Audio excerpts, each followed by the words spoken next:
గడ్డ అభివృద్ధి చేయలేదు, ఏ గడ్డకి అభివృద్ధి చేయలేదు, ఏవి లేవు. ఆ దోమలతో కమిషనర్ దగ్గరకు 10 మంది కలిపి వెళ్తే అది ఉదయం లాగా ఉన్నాయి దోమలు. నిలబడితే కుట్టేస్తున్నాయి ఏళ్ళ మీద.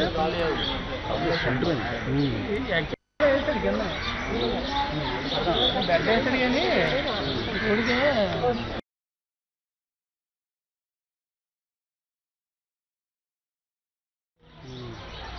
లోపల డెబ్రిస్ కూడా ఉంది.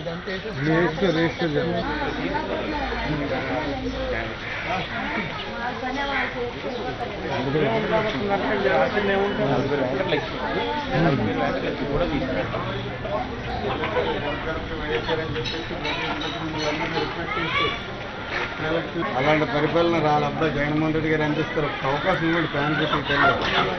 ఎప్పుడు ఎలక్షన్స్ లో ఫ్యాన్ గుర్తుకు వేయండి. పేపర్లో పెళ్ళి చంద్రబాబు నాయుడు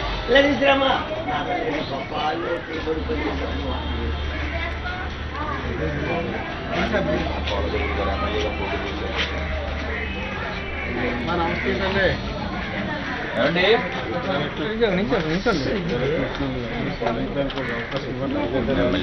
పరిపాలన మళ్ళీ అందిస్తారు.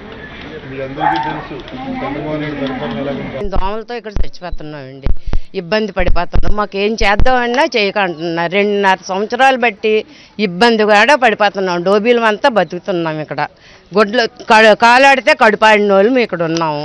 మాకు ఎంతగా దీనిగా కట్టిసిస్తారని మేము ఆశిస్తున్నామండి ప్రభుత్వాన్ని. మా ఎమ్మెల్యే వస్తున్నారు, చూసుకొని వెళ్ళిపోతున్నారు అంతే. వస్తున్నాం వెళ్తున్నాం, ఏమో చేసాం అని అంటున్నారు. ఇప్పటికొచ్చి ఏం చేయటం లేదు. అనుకుని వస్తున్నారండి, పొద్దు వచ్చి ఇలా కనిపించి అలాగే వెళ్ళిపోవడమే అంతే. మీ వెనకతలా మేము వస్తున్నాం నడండి, రేపు వస్తున్నాం. ఎన్నిసార్లు ఉద్దుతో పని కాడి నుంచి ఒక్కసారే వచ్చారో లేదో మాకే తెలియదు. మాకు ఒకసారి మట్టుకు వచ్చారంతే, గణేష్ కుమార్ గారే వచ్చారు అంతే, ఇంకెవ్వరూ రాలేదు. ఒకసారి అదే ఒకసారి వచ్చారు, ఇప్పటికొచ్చి రాలేదు. ఇప్పటికీ రాలేదు. మొన్న కూడా వాటి నుంచి అట్టే వెళ్ళిపోయారు. ఇక్కడ రైలింగ్ కట్టకుండా వదిలేశారు కదమ్మా, దాని గురించి ఎమ్మెల్యేని అడిగారా మీరు? మేము అడిగామండి. అడిగితే ఏమన్నారమ్మా? కడతామన్నారు. మరి రైలింగ్ మొత్తం అంతా కట్టి ఇక్కడ ఎందుకు వదిలేశారు? మరి ఎన్ని ప్రజావాసాలు ఉన్నాయి కదా, ఇబ్బంది పడుతున్నారని మీరు అడిగారా? ప్రెసిడెంట్ గురునాథరావు గారు కూడా ఆయన కోసం కూడా తిరుగుతున్నారు కట్టమని. సరే మీరు అందరూ ఒకసారి వస్తే మేము ఎక్కడున్నాము లెగుస్తున్నాం. మరి ఇంకంతే. మీకు ఎంతమంది? ఇక్కడ 30 కుటుంబాలు ఉన్నాయండి. 30 కుటుంబాలు ఉన్నాయి. అది రజకుల వీధి. ఇది అర్జున్ వీధి పక్కన దొండపర్తి రజకుల వీధి. గడప గడపలో ఒకే నినాదం అని నినాదంతో వైఎస్ఆర్ కాంగ్రెస్ పార్టీ తలపెట్టిన ఈ ఇంటింటికి గడప గడప కార్యక్రమంకి రాజన్న రాజ్యం జగనన్నకే సాధ్యం అని చెప్పి మేము ప్రజలందరినీ చైతన్య పంచడానికి మేము వెళ్ళిన సందర్భంలో ప్రజలు మమ్మల్ని చైతన్యపరిచే విధంగా వారి సమస్యలను చెప్పి వాళ్ళు పడుతున్న ఇబ్బందుల్ని మా దృష్టికి తీసుకొస్తున్నప్పుడు మేము వాళ్ళ మీద జాలి పడగలుగుతున్నామే తప్పిస్తే ప్రభుత్వం ఇంత నిరంకుశంగా ప్రజలను విస్మరించిందని చెప్పి ఈరోజు అర్థమవుతుంది. ఎందుకంటే ఎక్కడికి వెళ్ళినా సరే బాబు ఆ రోజు ఎలక్షన్స్ అప్పుడు మా దగ్గరకు వచ్చారు, మీకు ఏం పనులున్నా సరే మేము చేసి పెడతామని చెప్పడం మాకు చెప్పారు. కానీ అయిన తర్వాత ప్రజల్ని అసలు మా ఎమ్మెల్యే మా ముఖమే చూడలేని పరిస్థితి ఈరోజు మాకు ఎదురవుతుంది. బాబు 1.5 సంవత్సరం అయింది మా ఎమ్మెల్యే మాకు కనబడని చెప్పి ప్రజలు మాకు చెబుతున్నప్పుడు మాకే కన్నీళ్ళు వచ్చే విధంగా వాళ్ళ పరిస్థితులు మాకున్నాయి. ఇక్కడ ఈ విషయానికి చూస్తే ఇక్కడ ఎస్సీ కాలనీ పక్కన ఉన్న చాకల వీధిలో ఇక్కడ ఉన్న గడ్డను చూస్తుంటే ఆ గడ్డకి రైలింగ్ వాళ్ళు కూడా కన్స్ట్రక్షన్ చేయకుండా వదిలేస్తే ఈగల కన్నా పెద్ద సైజులో పెద్ద పెద్ద దోమలు వచ్చి ఇప్పుడు మనం చూస్తుంటేనే ఇప్పుడు మనం మాట్లాడుతుంటేనే మనం పుట్టే పరిస్థితిలో ఉన్నాయి. ఒక్కసారి కూడా శానిటరీ ఇన్స్పెక్టర్ ఇటువైపు కూడా రాలేదంటే ఈ యొక్క ఎమ్మెల్యే నిర్లక్ష్యం అర్థమవుతుంది. ఈ గడ్డలో తక్షణమే పూడికి తీయించాలి, అక్కడున్న రైలింగ్ని వెంటనే కట్టించే విధంగా ఏర్పాట్లు చేయాలి. తక్షణమే ఈ సమస్యను ఇక్కడ పరిష్కరించకపోతే రేపు రాబోయే రోజుల్లో ఇక టైఫాయిడ్లు, డెంగ్యూలు, రకరకాల జబ్బులు దోమల బారిన పడి ప్రజలు అనారోగ్యం పాలయ్యే పరిస్థితి ఉంది. కాబట్టి ప్రభుత్వం తక్షణమే స్పందించాలని చెప్పి వైఎస్ఆర్ కాంగ్రెస్ పార్టీ తరఫున మేము డిమాండ్ చేస్తున్నాం.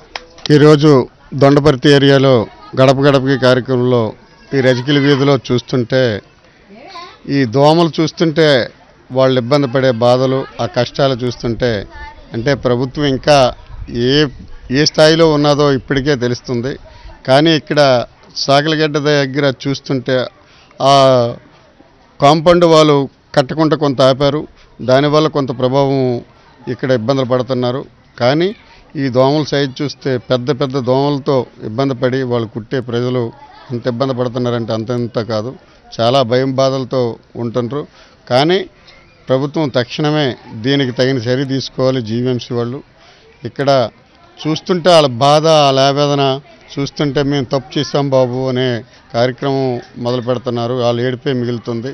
కంపల్సరిగా ప్రభుత్వం తగిన చర్యలు తీసుకోవాలని చెప్పేసి తక్షణమే కోరుకుంటున్నాం.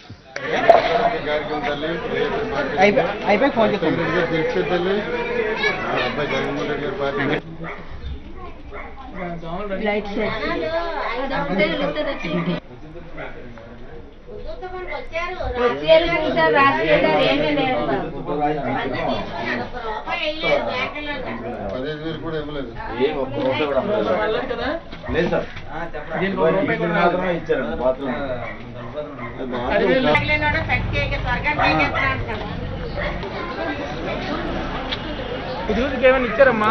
ఏది ఇవ్వలేదండి, ఎవరికి లేదు. మాట్లాడండి. వాళ్ళన్నీ పగిలిపోయి మొన్న వర్షం పడిపోద్ది అనుకున్నాం. ఏమ్మా ఇవన్నీ మనం కంప్లైంట్ చేద్దాం.